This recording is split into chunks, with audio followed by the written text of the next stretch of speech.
Hi, everyone. This is Jeremy Schiefling at Khan Academy. Happy Monday. I hope you had a restful weekend, or at least as restful as we can get under these circumstances. And I want to thank you for joining us early this week for a great conversation with Mark Laser, who's bringing expertise not only as a Khan Academy ambassador, so someone who's used the site really deeply in his own school, but also as someone who's been using it in a cyber school environment for years now. And so really can speak to the sort of new world order that we've all found ourselves in. We're trying to teach across the Great Divide and reach our students wherever they are. So Mark, thank you so much for joining us today. And as folks have probably gathered from previous sessions, we're going to do a little bit of an interview just to get started. And then we're going to turn it over to the audience for some live questions to finish up. But before we get there, I would love to know more about your background as an educator and then specifically with Khan Academy. Sure, happy to share that. And thanks, Jeremy. And I just wanted to say to everybody that's participating, we're all in this together. And if there's anything we can do to help each other get through the current situation we're in, reach out to each other and we'll do that.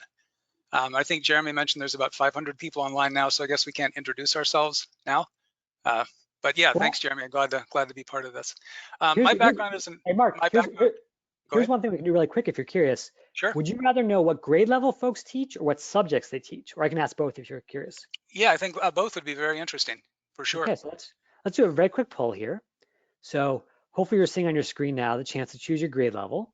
This will just help Mark really tailor his comments to the specific challenges you may be facing.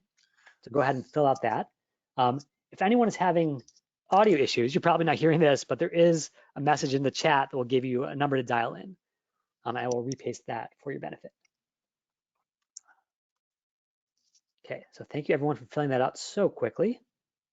We'll go ahead and close that poll. We now have 640 people online, which is amazing. 82% of you voted within 10 seconds.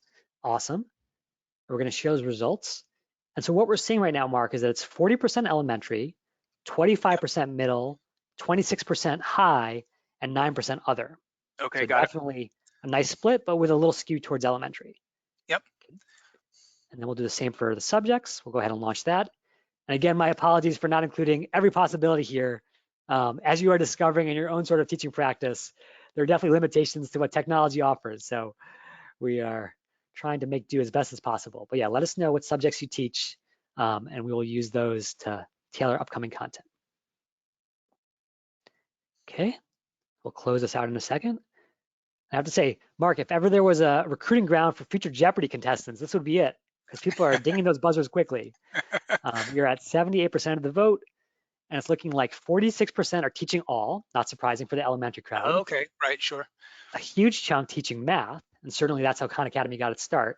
Yep. And then a smattering across social studies, ELA, science, and others, and we can speak to those as well if time allows. So Yep. that being said, I'm sorry to have cut you off before, Mark, but please tell us more about yourself. Oh, no problem at all. I've been teaching in the cyber environment for about 10 years. Prior to that, I was a strategic account manager for Corning. So worked in the business world for about 20 years and then left when it was time to start student teaching when I was getting my master's in elementary education. So got some experience in the business world and some experience in the teaching world, but have specifically been teaching in a, excuse me, cyber environment for about the last 10 years. So this is our sweet spot. There's me. So yeah, if you just want to flip to the next slide, I can start you'd asked about why we're using Khan Academy and why I'm using Khan Academy as an educator.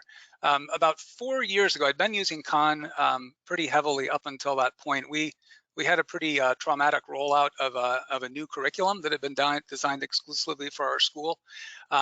It was kind of problematic, so what we decided to do was focus on I was already using Khan Academy pretty heavily to start with, and I decided to put all my wood behind one arrow, as they say, and build my entire curriculum, my assessments, my homework, and everything around Khan Academy. So I've used Khan a lot over the past 10 years, but almost exclusively Khan Academy to teach 8th grade math for about the last 4 years. And in terms of how you teach, we'd love to hear more Yeah, about just sort of what that looks like day to day, even sure. before this whole crisis started. Right, yeah, I wanted to share this with you because I think you'll find it doesn't look that much different than what a brick and mortar teacher's schedule would look like. A morning session where we have prep and then some targeted learning time for students. And then I teach 3 50-minute blocks of math at 9 o'clock, at 10 o'clock, 11 o'clock, break for lunch. afternoon is set aside for meetings, planning, IAP, that sort of thing. I, in fact, just came to this meeting from office hours, so I have office hours with students where they can stop by to ask questions about anything that they didn't get in class in the morning, and then the end of the day is set aside for planning and grading. So it really doesn't look that much different. We do teach asynchronous classes, so excuse me, synchronous classes. So I actually do have a room full of students in front of me every day. And if you're unfamiliar with how we teach in the cyber environment, it actually looks exactly like what Jeremy is sharing here. My lesson each day is pretty much a PowerPoint presentation. I prepare slides every day and go through what the lesson for the day, questions from the previous day, data about how students are doing. And we have interactive tools just like we do in this session where students can communicate. We can talk back and forth to each other. One of the questions I get a lot, Jeremy, and I don't know if you want me to jump in that now or I can focus on pretty much any slide you'd like me to address here. Were you going to speak to the grading piece or?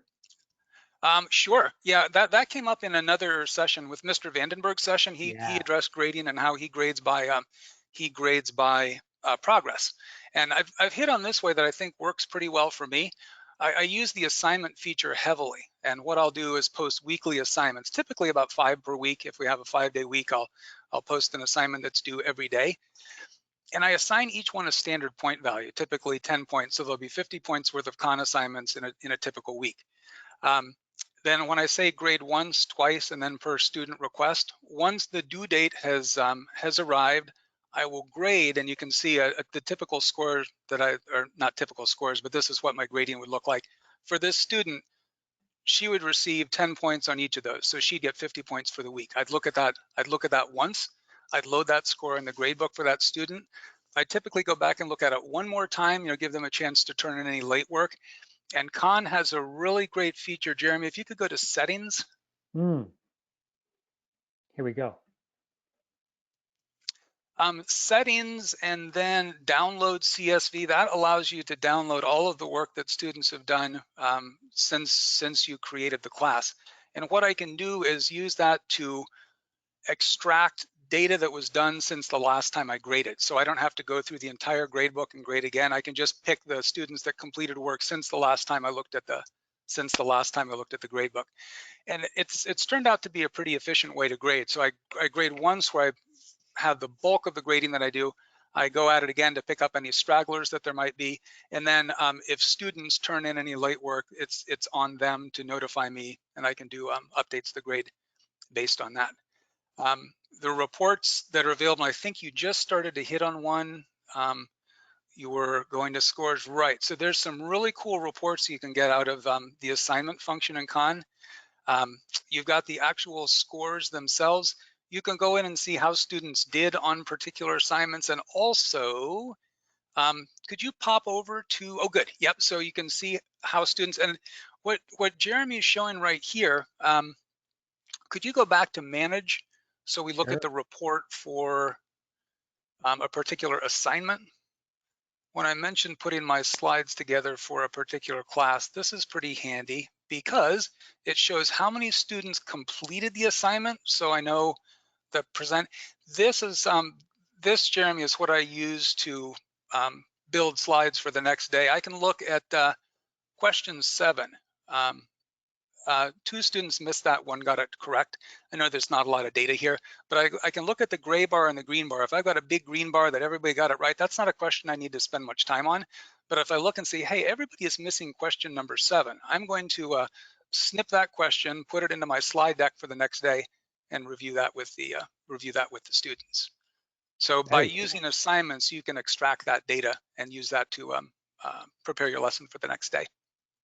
Great. So I have a feeling there's gonna be a lot of questions about grading coming up, Sure. but I know a lot of folks are coming to us totally brand new to Khan, wondering, okay, Yep. you've got this awesome advantage, Mark, in the sense that you've been doing this for years now. If you're just starting this week for the first time, what kind of recommendations do you have for someone in that position? Okay. First off, there's a ton of resources within Khan Academy where there's new teacher guides, and that question is asked all the time. So there's some pretty good resources that Khan has available, and I think yeah. So Jeremy is steering you to that right now. I guess I couldn't really give a blanket answer to that. What I would say is assess your needs. Are you interested in using Khan for assessment? Are you using it for your curriculum? Is it enrichment? Is it practice? Is it remediation? I guess most of us aren't doing standardized tests this year, so there's probably not as much test prep. But I think thinking about how you plan to use Khan, the answer will vary based on what teachers are planning to do and what needs Khan can fill. I will say that the Khan can meet the needs of all of these things here. So I think that I've used it successfully for all of those things. So if your need is in any of those areas, Khan could work for you. That's great. And let's just take sort of the most simple use case where maybe a teacher has not been in touch with their students for a couple of weeks now because of lack of technology or equity issues, and they've only now just gotten the green light, like you've shown on the screen here, to actually move forward. If they just wanted to get started, just get a class set up, just get maybe an assignment or two out there, how would you even begin that process? It's so easy. Could you just walk us through setting up a new class? It really is. It really is pretty simple. What we're seeing here on Jeremy's screen is that he's got these classes created already. In the upper right-hand corner, it says Add New Class. So we'd click on that and give the class a name. I just call it Demo Class or whatever Okay. we want to call it. Yep. Click Next. And then this will give you some courses to choose from. I want to teach kindergarten math today. So let's choose, that's what I want to set. So we just choose that class, click Next. And just to be clear, like you can actually choose multiple of these. And Tim Vandenberg, the other ambassador you were talking about, actually takes his sixth graders and has them work grade by grade to fill in any gaps they have in their learning foundation. So it could be a way to cover those kind of gaps using this time. Yeah, and actually, I'm glad you mentioned that. Our school is now using Eureka Math for our curriculum, and it's super that Khan is aligned with Eureka Math. So for my Eureka Math curriculum, I can use Khan's content that is designed for Eureka Math every day. And then this area where we add students to our class and create the class, and there's a number of different ways to do that. What I do, Jeremy, is have students join with a class link. So with 8th grade students, I'm generally fairly successful with getting students to create accounts on their own. I don't, after a week or so, I really don't have any stragglers. If there are students that kind of lag, I bring them into a meeting, a one-on-one meeting, and help them through the process and get them set up. But it's really getting it set up is pretty straightforward, and there's a number of different options that have worked for teachers to do that. So you could just copy and paste that into an email or an LMS or a Remind or Class Dojo style tool and send that Correct. off. So right. So that link will put the students into the class, and then what I can do as an instructor, if I have assignments created for the kids, then I can refresh my class list, and that automatically gives our active assignments to the new students that have joined the class. And so just to fast forward, just one final step here. If you just Sure. want to get that first assignment out, how would Mhm. you even sort of take that first step? Let's see. So if we want to, we're just starting the year, we're starting Algebra 1, and I want them to watch that video about origins of algebra. So I would click origins of algebra video. I don't think algebra is that beautiful, so I wouldn't assign the beauty of algebra. I just kind of scroll down through, and in the assignments, you can assign videos like we've done there. Can we scroll down a little bit here? If you guys look over on the left-hand side, you'll see a triangle. That indicates that it's a video that's being assigned. The little thing that looks like a piece of paper is an article about the topic, and then the pencil indicates a practice exercise. So, you know what? I want to assign the video, the article, and the video, the article, and the practice exercise for that one. So we assign all 3 of those. If you look at the top, you'll see how many things are being assigned. There's 3 assignments that we're creating. We click that, and then we can choose the due date for the assignment.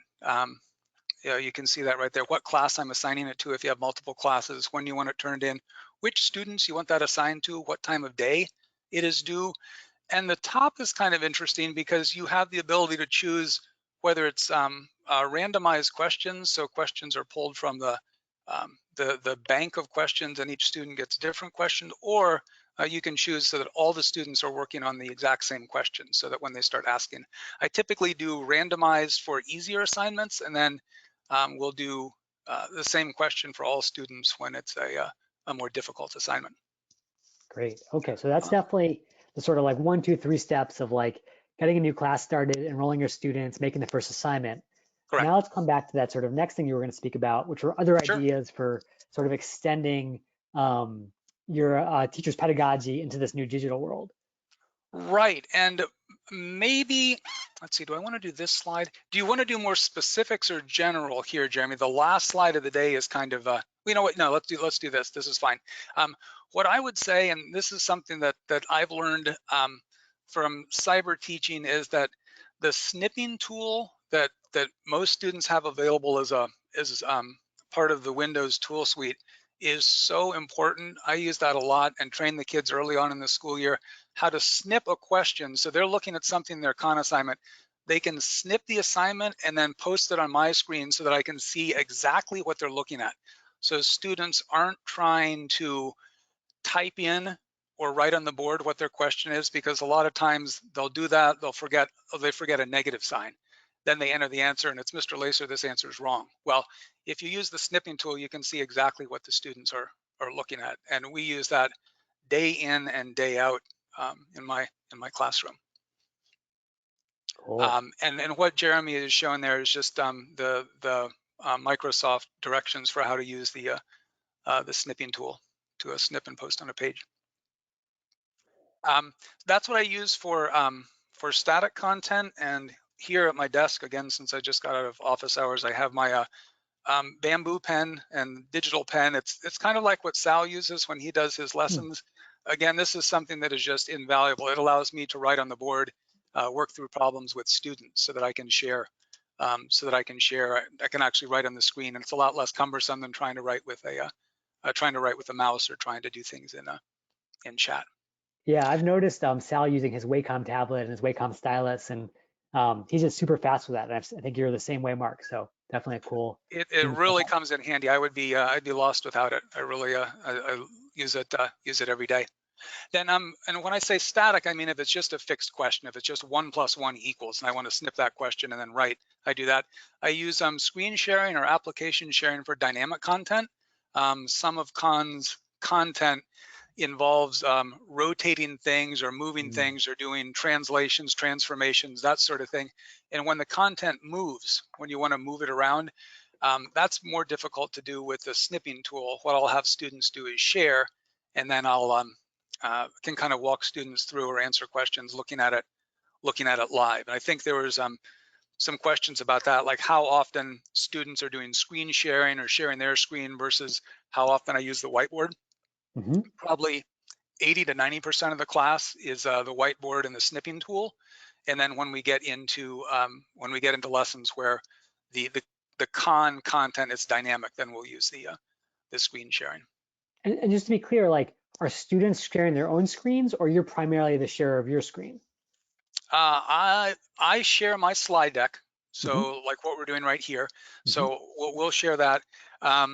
Students in my class don't often share their screen. They'll take a snip and share something that they're looking at, or if I want them to share, if we're trying to troubleshoot something, they'll share it. But more often than not, it's just it's static, and we're using the snipping tool.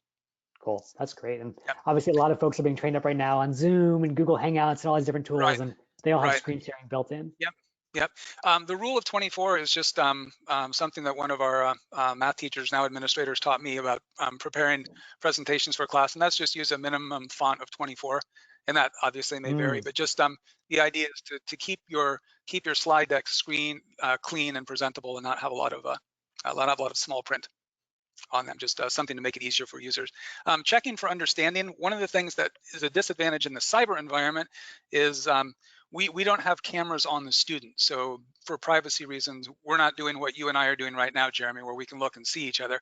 I can't see the student. So it's more difficult to check for understanding because I can't look out at a classroom of faces and see, oh, they're getting this, or oh man, they are totally confused. So very important to check for understanding using any kind of tools that you have available within your software platform for presenting it, or something like Google Documents I use pretty heavily for exit ticket questions to Mm. check for understanding at the end of a lesson to make sure that students understand the concept and the content that's being presented Would you that use maybe day. like a Google form or something? Exactly. What I typically use Google Quizzes. I just Okay. make a real simple quiz that asks them their name, and it can be anything you want. You could be, did you understand today's lesson? Or you could take a question from Khan, snip it and put it in there. Something from another learning resource, something from a state assessment. I typically don't do super difficult questions for the exit ticket question because we're not there to discuss it. Sometimes we'll do a challenge or a bonus question as part of that. But checking for understanding is pretty important, and even more so, I think, in a cyber environment than brick and mortar, just because it's more difficult to do in a cyber environment. Great. Personalizing, just making sure that you kind of fit the needs of the class, and that's why I use those. I'm typically updating my slides right up until the moment the class starts with the latest data on how students are doing and any problems that they might be struggling with. I really try to keep my lesson presentation simple. I don't use a lot of video. I don't do a lot of even screen sharing like we're doing can tend to bog things down, and students that don't have good, robust internet connection, it will start to they'll start to glitch out. So I really try to keep things with pretty much a pretty straightforward slide deck for the presentation of the lesson. And keep things light. Yeah. Once students start to understand your sense of humor and you understand theirs, you can make it kind of a fun environment. Great. And I know that we're running a little short on time. Would you be okay, Mark, if Boy, we go to some already? questions from the audience? Or I know, our time goes fast here. Yeah, why don't we just, if we We could could just kind of definitely. zoom through the deck and see if is there anything else that we absolutely Okay. positively had to Yeah. share from the deck. Oh, Yeah. this is something that's really important. We kind of talked about this, Jeremy, a little bit. One of the things that for teachers that are new to Khan or just joining, one of the things I really, really like about Khan is that I never hear Khan is down. Like, oh, we Yeah. can't do what we wanted to because kids can't access the website, or Khan is down. That just, in the years and years that I've been using it, that is just so infrequent. That's not something you really even need to plan for. And also, and this is really nice, I rarely have a situation where students say the answer is wrong. No, wait, I shouldn't say that. I rarely have situations where students say this answer is wrong and they're right about that. A lot of times they'll say, Khan doesn't have the right answer here. And when you dig in, you find out it's right. So you can present this material with a high degree of confidence in that. I would anticipate, Jeremy, lots of questions about how to set up the class roster, about navigation. We've had some difficulty in matching the Eureka curriculum with the exact Khan lessons that we want to teach. So some things like that where you need to work to massage the curriculum, figuring out exactly what your routine is going to be. And there's some data that I'd like to be able to export from Khan that we can't currently. But those are kind of the main challenges. When I surveyed my teaching colleagues at Agora, those are some of the things that they mentioned. Cool. Yeah, I don't think there's anything super important here that we need to share. If you want to jump into the questions, these were more general things Yeah. that I will highlight this first of all, because I think this is so important. I actually have stats from Inside Khan that says something like only 10 or 20% of new teachers to Khan ever play with the content themselves before starting to assign it. And I think that's actually a huge missed opportunity. That's on our shoulders at Khan for not making it easy. But one of the first things you should absolutely do is just put yourself in your students' shoes. See what the content looks like, what it feels like, how the hint system works. And that way, when you give it out, you have that confidence that Mark was talking about because you've been there and you've developed that empathy with the student experience. So I Yeah, and love that that brings up idea. something really interesting that I didn't touch on before. When you create your class roster, I always add myself to whatever class I create, so that when I do assignments, I see exactly the assignments that are going to students. And the third bullet there, do every assignment that you give to your students. Just make sure that you know what the questions look like, how Khan goes about solving them. And again, that's kind of that empathy that Jeremy mentioned, so you understand what students are going through. And Jeremy, just as an aside on that, after Mr. Vandenberg's presentation and going back to sixth grade, I've been working with my students on third grade content. And I had never looked at Khan's third grade content. There's some really good stuff in there that I'd never even seen before, but it's some really good stuff. I love that. Okay, so on that note, let's take some of these questions because these are really great questions for you. So I want to start with an awesome one from Hamang. Hamang says, how do you help students track their own progress when we're so distant from them, we're so disconnected from them, but yet we want to empower them to direct their own learning at this moment? So how do you get them really evaluating how they're doing? Sure. Is this a student or a teacher? Do you have a student loaded? Yeah, so we can definitely come into the learner mode here. So Yeah, let's go you can always go to your learner name and mode. then learner home. Okay, so if I'm Megan Patani Hmm. and I want to know how I'm doing, one thing that's really important, you guys, as you're getting to know Khan, sometimes students will say, my data is not recording. I answered this. Make sure that in the upper right-hand corner, you see the student's name. Make sure that they're logged into Khan. Sometimes students will accidentally log out and they're working away and they don't realize that they're not logged in. But let's say that we want to find out how Megan is doing, and this is Megan. Megan wants to see how she's doing in Algebra 1. We can look right there at Algebra 1. We can click on that. You see that she's mastered 16% of the course so far. Course wraps up on May 15th. We can open that and we can see Megan did extremely well on Algebra Foundations, earning 700 out of 700 mastery points. So kind of those assignments that we looked at earlier with the origin and history of algebra and that sort of thing. She's done a little bit of work on solving equations and inequalities. Let's click on that and see what's going on in that particular module. So this shows, as Jeremy scrolls down through this, you can see she's done very well in equations with variables on both sides. Now, as we get into linear equations with parentheses, it looks like that's where she stopped. We don't have any work for equations with parentheses and decimals and fractions. So Megan could go in and see, okay, I've mastered this first module. Now it's time to go on to the second module. And Khan is pretty good about prompting. And once you kind of teach students how to do the navigation, they'll be able to figure out where to go, where the next step in their learning progression is. Great.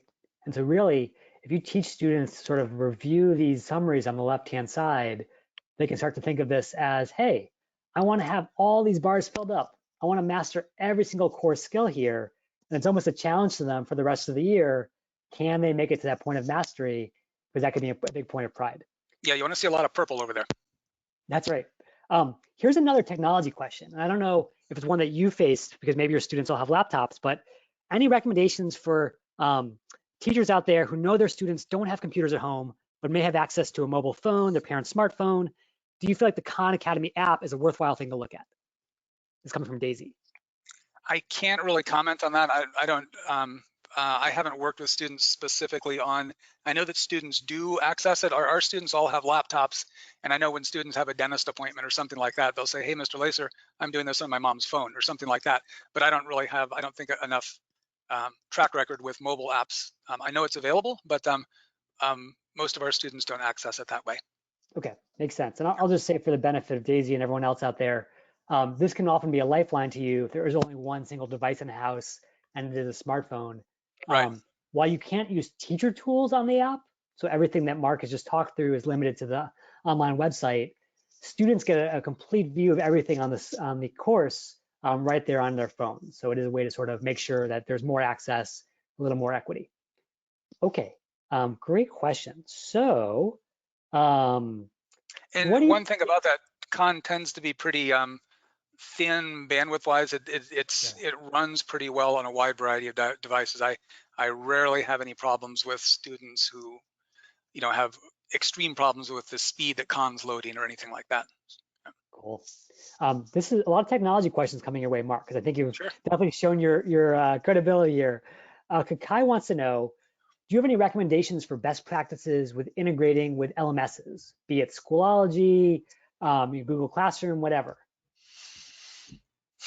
No, I don't, unfortunately. My Khan gradebook doesn't speak to my gradebook currently, so I have to export from Khan and then re-import that into my gradebook. The curriculum that I do, I've built pretty much in Khan, so it doesn't need to link with anything else. I've pretty much turned off our school curriculum, and then I use a Khan curriculum that I've built based on Eureka for that. So I don't really. I'm trying to think. I don't really do much integration, but any digital integration between Khan and the other systems that our school uses. Makes sense. And I think all I was going to add was that obviously, while there's not a very formal integration, I have seen students or teachers come right up and after making an assignment, they will actually choose a specific piece of work because the nice thing is that everything on Khan has its own individual URL, and they'll copy this URL and they'll paste it into their LMS or paste it into Google Classroom. And that way, not only does the student have the assignment in their email or on their app, but they also have it in that LMS, that central source of truth Okay, for your so you've classroom. just prompted me for something there. That's exactly what I do. I've got a big spreadsheet that has the date, the topic, the Khan help resource for the day, and then the Khan assessment resource for the day, and that's all loaded into our school system. It doesn't happen automatically, but like Jeremy said, the URLs are there so that students can access that. Great. And then I want to finish up with two final questions, if you don't mind, Mark. And I apologize for going a little bit over. Um, I'm number one, furious. I know, Furious, I that's tell you. right. Number one is for the folks who didn't have a chance to answer their questions today, what resources would you recommend to continue the learning around Khan or continue the learning around remote learning as they go into the next few weeks? I would direct every question to Jeremy. That's Jeremy at Khan. And I think Jeremy is going to be sharing his home phone number with us also. So call him any hour of the day or night, 24/7. Jeremy's there to. No, I would reach out to the Khan user groups on Facebook. Super helpful group of people there. And then the online help in Khan is within the Khan website is the Zendesk help. There's so much good information there, and the same questions get asked so many times that there's some really good printable resources on how to get started as a teacher, how to get started as a student. If you're a parent trying to figure this out, how to get started as a parent. There's some really good guides there that does serve as a really good starting point. And again, we've all been where everybody is right now. We've all been just trying to use it, trying to get started, trying to get things figured out. And there's a ton of resources there that are quite helpful. Very cool. And then last question is just if you were in the shoes of many of the educators in this country right now who are trying to figure out like, what am I going to do next? How am I going to get through the next several weeks or even months? Any words of wisdom that you can offer folks as we begin this week? It's going to make a great story someday, right? Once we get through this, we'll remember. We'll certainly remember 2020. No, just I think I might have put that in one of the last slides that we're all in this together. The goal here is to help our kids and help keep moving them forward using whatever tools we have at our disposal to do that. I thought that I'm always looking for different ways to use Khan and to improve it. And Mr. Vandenberg's discussions just within the last 2 weeks have been super eye-opening, giving me some things that I want to try. So you are not alone. We're all in this together, and we're all here to help each other out. So boy, good luck to everybody. We're all in this together. Awesome. Well, I think that's definitely the right theme to start this tough week on. And I want to thank you, Mark, for really embodying that advice by taking time out of your own teaching schedule today to share your expertise with others. I hope that you will take advantage of all the resources that Mark has shared. We'll share this deck and we'll share all the slides with you right afterwards. And we wish you all a good week and a good start to the rest of the month. Thank you all so much.